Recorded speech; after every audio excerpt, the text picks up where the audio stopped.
It is a day of celebration at the St. Petersburg shipyards. Workers and their families come to bid farewell to a big project that has kept them busy for more than 2 years. The new nuclear-powered icebreaker Ural, a spearhead in Russia's drive to gain control of Arctic maritime routes. The northern maritime route, or development of the Arctic, is very important for Russia. Thanks to this new icebreaker, we'll be able to do it even better.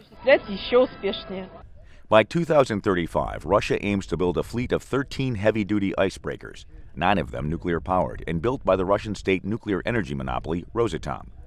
Russia's dreams of Arctic domination started under the reign of Peter the Great, but it was during the Soviet era that establishing maritime routes and exploiting its resources became a national priority.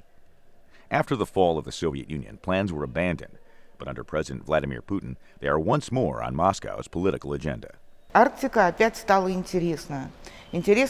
Arctic is again interesting for both researchers and for the government. Before we were interested in fishing and the possibility of a faster route to Asia. Now we also have natural gas. The U.S. Geological Service says 22% of the world's unexploited oil and gas deposits are hidden under the Arctic ice. Some experts say global warming should now make it easier to reach them.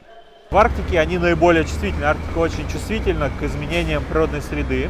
The Arctic is very sensitive to temperature changes, and the clearest indicator is that the ice on the ocean's surface has diminished notably from 2017 to 2019, reaching historic lows. В 2012 годах Control of the Arctic waters is also a military priority for Moscow. Russia has ongoing maritime disputes with the United States, Canada, and Norway.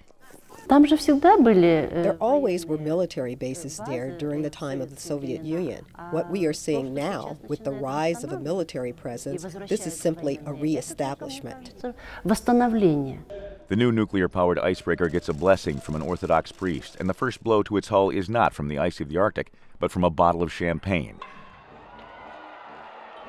as it begins a long journey from the Baltic Sea to the ports of East Asia.